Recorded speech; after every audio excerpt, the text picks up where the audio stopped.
Hello everyone. ఈ రోజు నుంచి మనం కొన్ని జనరల్ టాపిక్స్ మాట్లాడుకుందాం. అండ్ ఐ ప్రామిస్ యూ, నాకు టైం దొరికినప్పుడల్లా, నేను రెగ్యులర్గా అని చెప్పలేను కానీ నాకు టైం దొరికినప్పుడల్లా కొన్ని జనరల్ టాపిక్స్, జనరల్గా అంటే బయట జరిగేవి అని కాదు, నేను పర్సనల్గా ఫేస్ చేసినవి ఆర్ నాకు పర్సనల్గా ఒక ఒపీనియన్ ఉన్న టాపిక్స్ నేను మాట్లాడతామని అనుకుంటున్నా. అది ఎంతవరకు పెడతాను ఏంటి అనేది తర్వాత మాట్లాడుకుందాం. ఎందుకంటే నాకు కొంచెం టైం దొరకాలి అండ్ నేను కూడా ఒక టాపిక్ గురించి మాట్లాడడానికి ఏం మాట్లాడాలి, అవన్నీ ఏం మాట్లాడాలో తెలిసినా ఎలా మాట్లాడాలి అనేది ఒకటి ప్రిపేర్ చేసుకోవాలి. కాబట్టి ప్రస్తుతానికి ఈ వీడియోకి అయితే నేను ఏమీ ప్రిపేర్ చేసుకోకుండా ఒక టాపిక్ నాకు మైండ్లోకి వచ్చింది ఈరోజు పొద్దున. సో దాని గురించి మాట్లాడదామని అనుకుంటున్నా.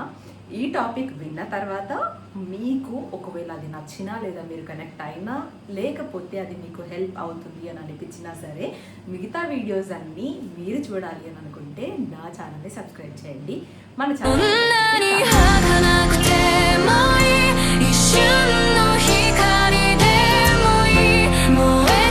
సో ఈరోజు నేను మాట్లాడాలనుకుంటున్న టాపిక్ ఏంటి అంటే కాస్మెటిక్ క్లినిక్స్. నిజంగా కాస్మెటిక్ క్లినిక్స్లో చెప్పే ట్రీట్మెంట్స్ అన్నీ వర్క్ అవుతాయా? లేజర్ ట్రీట్మెంట్స్ అని, పిగ్మెంటేషన్ కోసం లేజర్ అని, హెయిర్ రిమూవల్ కోసం లేజర్ అని, లేకపోతే కెమికల్ పీల్ ట్రీట్మెంట్స్ అని, ఐవి ప్రో ట్రీట్మెంట్స్ అని, ఇవన్నీ నిజంగా వర్కౌట్ అవుతాయా? లేదంటే ఇన్స్టంట్ ఫేషియల్స్, హైడ్రా ఫేషియల్స్ అని, ఆ ఫేషియల్స్ అని వర్క్ అవుతాయా? మనం వాళ్ళని నమ్మి డబ్బులు కట్టి వెళ్ళొచ్చా? నిజంగా అంత రిజల్ట్స్ వస్తాయా? లేకపోతే మన సైడ్ ఎఫెక్ట్స్ ఉంటాయా? ఇవన్నీ మీరు కనుక్కొని వెళ్ళాలి అంటే నా వీడియో ఒక చిన్న హెల్ప్ అవుతుంది. అలాగే నాలాంటి వేరే వాళ్ళు ఎవరైనా వీడియోస్ పెట్టుంటే ఆ వీడియోస్ అన్నీ కూడా చూసి వాళ్ళ పర్సనల్ ఎక్స్పీరియన్సెస్ తెలుసుకొని మీకేమనిపిస్తే అది చేయండి. ఎస్పెషలీ నేను కరెక్ట్ పర్సన్ ఈ టాపిక్ గురించి మాట్లాడాలి అని అనుకుంటే అబ్సల్యూట్లీ. ఎందుకంటే బేసిక్గా నేను డబ్బులు పెట్టి ఒక ట్రీట్మెంట్ చేయించుకోవాలి అనుకునేంత అవసరం నాకేం లేదు. సో నేను ఎప్పుడు కాస్మెటిక్ క్లినిక్స్ జోలికి వెళ్ళలేదు. కానీ అవే నన్ను వెతుక్కుంటూ వచ్చాయనుకోవాలో, వాటిని నేనేమని అనట్లేదు, కానీ నాకు మంచి జరగలేదు కాబట్టి ఏదో బ్యాడే మనల్ని వెతుక్కుంటూ వచ్చిందని నేను ఫీల్ అవుతా. ఎందుకు అంటే ఒకసారి నాకు ఏదో first where it all started అనేది చెప్తా. సో ఈ కాస్మెటిక్ క్లినిక్స్ దగ్గరికి నేను ఎప్పుడు కావాలి అని అనుకుని వెళ్ళలేదు. ఒకవేళ వెళ్ళినా కాస్ట్ ఎంత అని కనుక్కొని వచ్చాను, కానీ మనకంత నీడ్ లేనప్పుడు ఎందుకు లే అని చెప్పి నేను ఎప్పుడు వెళ్ళలే. నాకు ఇన్స్టాగ్రామ్లో చూసి ఒక క్లినిక్ వాళ్ళు అప్రోచ్ అయ్యారు ప్రమోషన్ కోసం. ఏంటి అంటే kind of a water collab. వాళ్ళు నాకు సర్వీస్ ఇస్తారు, నేను దాన్ని ఇన్స్టాగ్రామ్లో వీడియో పెట్టాలి. వాళ్ళు చెప్పిన మనీ ఆర్ వాళ్ళు చెప్పిన ప్రైస్ చెప్పి నేను ఎప్పుడు I don't go for those treatments because అంత అవసరం అని నాకు అనిపించలేదు. బట్ ఫ్రీకి వస్తున్నప్పుడు ఒక ఫీలింగ్ ఉంటుంది కదా, ఎస్పెషల్లీ కొంతమందికి, అంటే నా లాంటి వాళ్ళకి, అరే ఫ్రీగా వస్తుంది ఎందుకు కాదనాలి, అంత కాస్ట్లీ ట్రీట్మెంట్స్ కదా అని స్టాఫ్ అని. అలాగే నేను కూడా ఆశపడి వెళ్ళినా అనమాట. లిటరలీ అది నేను తీసుకున్న వన్ ఆఫ్ ద ట్రీట్మెంట్స్ వాళ్ళ దగ్గర ఉన్న సర్వీసెస్ నుంచి నాకు వేరేవేమీ అంత అనిపించలేదు. ఒకటి ఏం తీసుకున్నా అంటే facial laser hair removal treatment తీసుకున్నా, బికాజ్ నాకు కొంచెం లైట్గా ఫేషియల్ హెయిర్ ఉండింది కాబట్టి. అండ్ తీసుకునే ముందు నేను అన్ని క్లియర్గా మాట్లాడినా. దే సెడ్ 95 to 98% రిజల్ట్స్ మీకు కనిపిస్తాయి అని చెప్పి.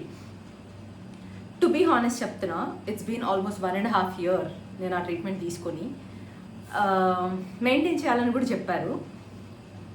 నాకు మెయింటెనెన్స్ అంటే ఏంటో తెలియలేదు. మేబీ అంటే 3 months ఒకసారి మళ్ళీ మళ్ళీ చేయించుకుంటూ ఉండాలని చెప్పారు. బట్ టు బీ హానెస్ట్ చెప్తున్నా, 8 sessions నేను 21 daysకి ఒకసారి రమ్మంటారు. 21 days 25 days ఏదో ఫ్రీక్వెన్సీ ఇస్తారు. నేను 8 sessions కంప్లీట్ చేసుకున్న తర్వాత బెనిఫిట్స్ పక్కన పెడదాం, నాకు బెనిఫిట్స్ రాకపోగా అస్సలు స్కిన్ అంతా చాలా ఖరాబ్ అయింది. అండ్ అది నా one of the worst experiences. నేను ఇక్కడ ఒక క్లినిక్ నేమ్ అని మెన్షన్ చేయట్లేదు, I'm talking about all the cosmetic clinics. వాళ్ళు చెప్పే మాటలు ఇనిషియల్గా మనకి క్లారిటీ ఉండవు, బట్ తర్వాత మనం క్వశ్చన్ చేసినప్పుడు వాళ్ళు రీఫ్రెష్ చేస్తారు వాళ్ళ క్వశ్చన్ని. దట్ మనం మళ్ళీ అంటే ఎందుకు అవ్వలేదు, అలా ఎందుకు అయింది, ఇలా ఎందుకు అయింది అని క్వశ్చన్ చేయకుండా ఇంకా క్వశ్చన్ చేయడానికి మనకు ఛాన్స్ ఉండదు.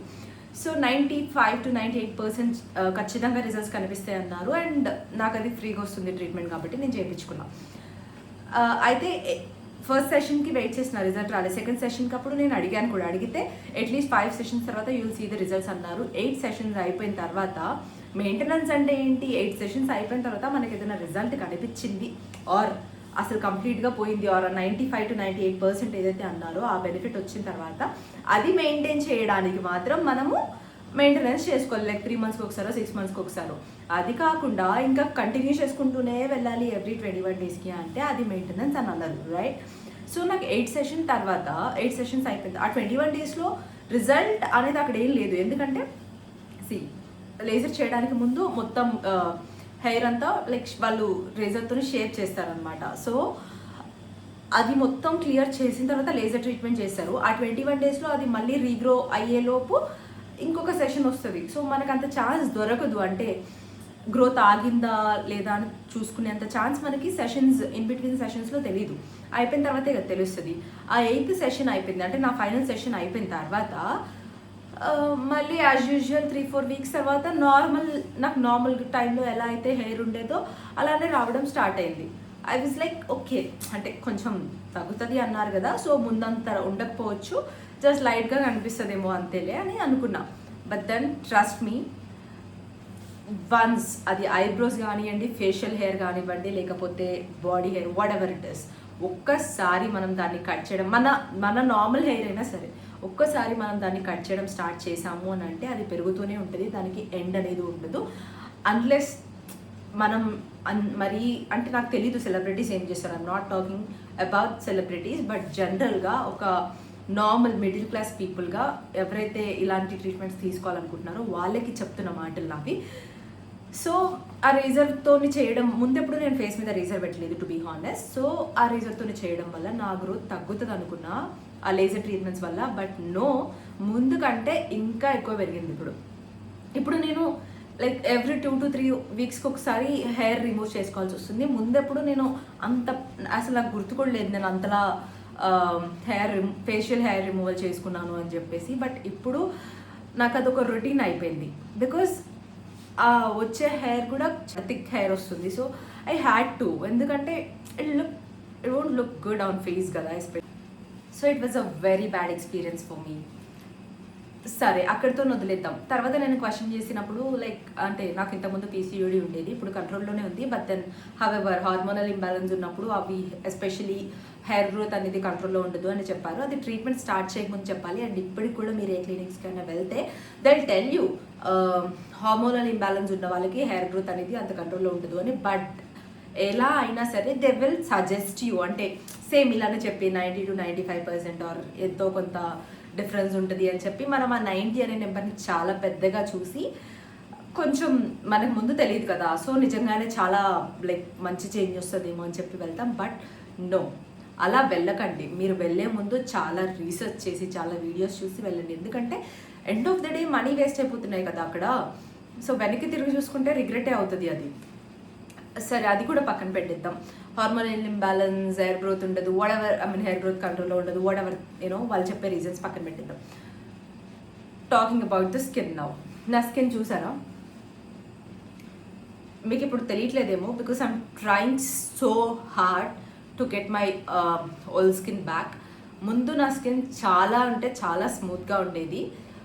ఆ లేజర్ ఎస్పెషల్గా ఈ కాస్మెటిక్ క్లినిక్స్లో అన్నీ అని నేను చెప్పట్లేదు, but most of the cosmetic క్లినిక్స్లో ఏం చేస్తున్నారంటే 1 or 2 sessions వాళ్ళు చేస్తున్నారు. తర్వాత అక్కడ నార్మల్గా ఉంటారు కదా ఎవరో ఒకళ్ళు స్టాఫ్తో చేస్తున్నారు. వాళ్ళకి ఎంత పెట్టాలి ఏం పెట్టాలి అని తెలియక ఇష్టం వచ్చినట్టు చేసేస్తున్నారు. నా విషయంలో అది జరిగిందా లేదా పక్కన పెట్టేద్దాం. బట్ నా స్కిన్ టోటల్గా డ్యామేజ్ అయిపోయింది. నా స్కిన్ ఎంత సాఫ్ట్గా ఉండేది ముందు ఈ లేజర్ ట్రీట్మెంట్ ముందు, ఆ తర్వాత కొన్ని డేస్ పింపుల్స్ వచ్చాయి. కొంతమందికి ఇనిషియల్ డేస్లో అది పడదు అని చెప్పారు, దాని గురించి క్వశ్చన్ చేస్తే. అండ్ స్కిన్ మీద మైనర్ చాలా, బట్ దగ్గర నేను చూసినప్పుడు స్మూత్గా ఉండే స్కిన్ ఇలా అయిపోతే ఎలా ఉంటుంది. And for so many reasons skin అంతా కొంచెం రఫ్ అయిపోవడం, అంటే చిన్న చిన్న డాట్స్లా అయిపోవడం, ఇవన్నీ నాకు ఆ లేజర్ తర్వాత ఈ రిజల్ట్స్ అనమాట. సో మంచి రిజల్ట్స్ రాకపోగా బ్యాడ్ రిజల్ట్స్ అనేవి నేను కొంచెం డైజెస్ట్ చేసుకోలేకపోయాను, వడెవర్. సో ఆ తర్వాత నేనేమనుకున్నా అంటే మేబీ నాకు అది కొలాబ్ ఇచ్చారు కదా, అందుకే వాళ్ళంతా కేర్లెస్ చేశారేమో, జనరల్గా లేజర్ హెయిర్ రిమూవల్ సెషన్స్ బాగానే ఉంటాయేమో అని చెప్పి నేను ఎప్పుడు దాన్ని అంతా పట్టించుకోలేదు. బట్ ఇంకేమో అప్పుడంతా నేను ఆలోచించలేదు కూడా దాని గురించి. సో రీసెంట్గా నేను ఒక డాక్టర్ దగ్గరికి వెళ్ళినప్పుడు ఇవన్నీ ఏం చెప్పలేదు నేను, అంటే నాకు కొలాబ్తో చేశారు ఇట్లా ఇట్లా ఏం చెప్పకుండా జనరల్గా క్వశ్చన్ చేశాను దట్ ఫేషియల్ హెయిర్ రిమూవల్ అనేది నేను నాకు it's always been a concern. So ఏం ట్రీట్మెంట్ సజెస్ట్ చేస్తారు అని అంటే ఆమె కూడా లేజర్ అని చెప్పింది. అప్పుడు నేను 8 to 9 లేజర్ సెషన్స్ నాకు ఆల్రెడీ అయిపోయినాయి, బట్ నేనేం చేంజ్ ఏం కనిపించట్లేదు నాకు అని అంటే దెన్ ఆమె కూడా అదే అంది దట్ హార్మోనల్ ఇంబ్యాలెన్స్ ఉన్నప్పుడు హెయిర్ గ్రోత్ కంట్రోల్లో ఉండాలి అని ఉండడం చాలా కష్టం, you have to maintain it అని. మెయింటైన్ ఇట్ అంటే ఏంటి అంటే ఎవ్రీ మంత్ తీసుకోవాలి అంట, every month or once in 2 months. Then ఇట్లా వన్స్ ఇన్ 2 months ఇంకా లైఫ్ టైం తీసుకోవాలి అని అనుకున్నప్పుడు దానికంటే మనం మాన్యువల్గా హెయిర్ రిమూవల్ చేసుకోవడమే బెటర్ కదా. Why should be even go for it? మనకి కంప్లీట్గా అది అట్లీస్ట్ 99% ట్రీట్ చేస్తుంది అంటేనే we have to pay for it. ఇక once in a month or once in 2 months చేయించుకోవాలి అని అంటే ప్రతిసారి మన స్కిన్ మీద ఏదో ఒకటి పెట్టడం వల్ల మనం ఏదో ఎక్స్పెక్ట్ చేస్తాం మంచి బెనిఫిట్, కానీ ఇంకా అది స్కిన్ని చాలా డ్యామేజే చేస్తుంది. సో ఇది నా personal experience on facial hair laser treatment. And then I have also gone for, నాకు టు బీ హానెస్ట్ చెప్పాలంటే అండర్ ఆర్మ్ పిగ్మెంటేషనే లేదు, బట్ దట్ గర్ల్స్ అందరికీ ఒక ఫీల్ ఉంటుంది కదా, అంటే మూవీస్ ఆర్ యాడ్స్లో చూసినట్టు వీ హ్యావ్ అసలు యూనో కొంచెం ఇన్సెక్యూరిటీ కూడా ఉండొద్దు స్లీవ్లెస్ వేసుకున్నప్పుడు అని చెప్పి. సో నేను కూడా అదే ఎక్స్పెక్ట్ చేసి ఇది ఉంది ఆల్రెడీ, ఒక డిజాస్టర్ అయినా కూడా నేను మళ్ళీ ఒక ట్రై చేద్దామని వెళ్ళా.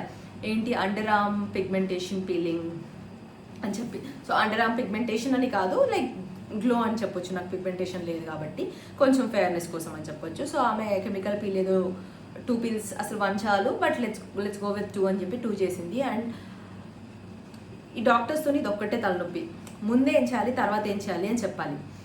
అండర్ ఆర్మ్స్లో స్వెట్ పట్టకూడదు అనేది అసలు అవ్వనే అవ్వదు. అండ్ అసలు నాకు అది ఆమె చెప్పలేదు more importantly. So I was normal, very normal. అయిపోయిన తర్వాత ముందు నేను అంత పెద్ద కేర్ ఏం తీసుకోలేదు, అవి ముందు కంటే చాలా డార్క్ అయిపోయాయి. ఇప్పుడు నేను నిజంగా ట్రీట్మెంట్కి వెళ్ళాలా అన్నంత అయిపోయాయి. సో మీరు ఏదైనా తీసుకోవాలి అన్నప్పుడు నాట్ జస్ట్ విత్ డాక్టర్స్, అంటే మీరు వెళ్ళాలనుకున్న క్లినిక్ డాక్టర్స్తోనే కాకుండా, because end of the day అది నా బిజినెస్ అయినా సరే నేను కొన్ని మంచి మాటలు చెప్పినా కొంచెం నాకు కస్టమర్స్ రావాలని అనుకుంటా కాబట్టి వాళ్ళు తప్ప నేను అనట్లేదు, ఇట్స్ ఆర్ ఫాల్ట్. సో క్లియర్గా రీసెర్చ్ చేసి వీడియోస్ చూసి ఆల్రెడీ ఎవరైనా తీసుకొని ఉంటే వాళ్ళ పర్సనల్ ఒపీనియన్స్ ఏమైనా పెట్టుంటే అవి చూసి వెళ్ళండి. And it's not just me, నాతో పాటు నా ఫ్రెండ్స్ వేరే ట్రీట్మెంట్ తీసుకున్నారు, they are also not satisfied with any of the treatments. అంత పే చేస్తే కొంతమందికి ఏదో లైక్ కార్బన్ పీల్స్ అవి ఇవి అని ఫేస్ మీద చేశారు, అంత లైక్ అరౌండ్ ఒక్క పీల్కి 50,000 40,000 ఛార్జ్ చేస్తే 1-2 weeks ఆ గ్లో ఉండి తర్వాత మళ్ళీ నార్మల్ ఉండేదానికి అసలు అంత పెద్ద పెద్ద ట్రీట్మెంట్స్ ఎందుకు? సో బ్లైండ్గా నమ్మేసి, అఫ్ కోర్స్ కస్టమర్స్ ఎక్కువ అవుతున్నారు కాబట్టి ఈ మధ్య కాస్మెటిక్ క్లినిక్స్ కూడా ఎక్కువ అవుతున్నాయి. నేను వెళ్ళొద్దు అని చెప్పట్లేదు, వెన్ యూఆర్ ఆల్రెడీ గుడ్, అంటే మీకు మరీ అంత కాన్షియస్గా లేరు, ఎవ్రీథింగ్ ఈజ్ ఫైన్ అని అనుకున్నప్పుడు అసలు వెళ్ళొద్దనే చెప్తాను నేను. మీకు మరీ అదొక పెద్ద మేజర్ ప్రాబ్లం అని అనుకుంటే వెళ్ళండి, కానీ వెళ్ళే ముందు మీ హెల్త్ పరంగా, అలాగే ఆ క్లినిక్లో అయినా సరే వేరే ఏ క్లినిక్స్లో అయినా సరే పర్సనల్గా ఎవరైనా అంటే ఎక్స్పీరియన్స్ చేసిన వాళ్ళు అవి చెప్పినవన్నీ విని వెళ్ళండి. ఎందుకంటే మనకు అవసరం లేని వాళ్ళకి, అంటే అసలు అవసరం లేకపోయినా కొంతమంది అలా వెళ్ళొద్దాం అనుకుంటారు కదా, వాళ్ళకి ఎందుకు వద్దని చెప్తున్నానంటే ఆల్రెడీ మంచిగా ఉన్నదాన్ని ఖరాబ్ చేసుకోవడం ఎందుకు. So this is my personal opinion on the cosmetic treatments. Especially celebrities ఏం చేస్తారు అనేది పక్కన పెట్టేద్దాం, మనం వీఆర్ నాట్ సెలబ్రిటీస్ రైట్. వాళ్ళు ఎక్కడో ఏదో చేయించుకున్నారని మనం అదే ఇక్కడ చేయించుకుని ఇక్కడ మనకి రిజల్ట్ రాకపోతే బాధపడడం కంటే when we are happy with what we have అలానే ఉందాం. This is my personal experience with the cosmetic treatments. అది నేను ఒక క్లినిక్ని అని బ్లేమ్ చేయట్లేదు, నేను ఈ చెప్పిన 2 ట్రీట్మెంట్స్ అనేవి డిఫరెంట్ క్లినిక్స్లో. సో ఈ క్లినిక్ బెస్ట్ అని అనేదానికంటే మేబీ సమ్ టైమ్స్ మీ బాడీది కూడా ఫాల్ట్ అయి ఉండొచ్చు, అండ్ అది మనకు తెలీదు. సో బ్లైండ్గా let's not go for it. మీరు ఒకవేళ కాస్మెటిక్ ట్రీట్మెంట్స్ ప్లాన్ చేసుకుంటున్నట్లయితే, and if you have this kind of PCOD or PCOS, then please do plan accordingly. First అన్ని వీడియోస్ చూసి, ఎందుకంటే నాకు ఇలా అయి ఉండొచ్చు, వేరే వాళ్ళకి మంచిగా కూడా అయి ఉండొచ్చు. సో అందరి వీడియోస్ చూసి డిసైడ్ అయ్యి గో ఫర్ ఇట్. ఇప్పటిదాకా మీరు ఈ వీడియో వాచ్ చేశారు అంటే మీకు అఫ్కోర్స్ ఈ వీడియో ఇంట్రెస్టింగ్గా ఆర్ అట్లీస్ట్ హెల్ప్ఫుల్గా అనిపించిందని అని అనుకుంటున్నా. ఒకవేళ అలా అనిపించి మీరు ఇక్కడ దాకా వచ్చి చూసినట్లయితే thank you for watching. And ఇలాంటి ఏదైనా మళ్ళీ వీడియోస్ మీకు కావాలి అని అనుకుంటే please do subscribe to my channel కాతో స్నేహం.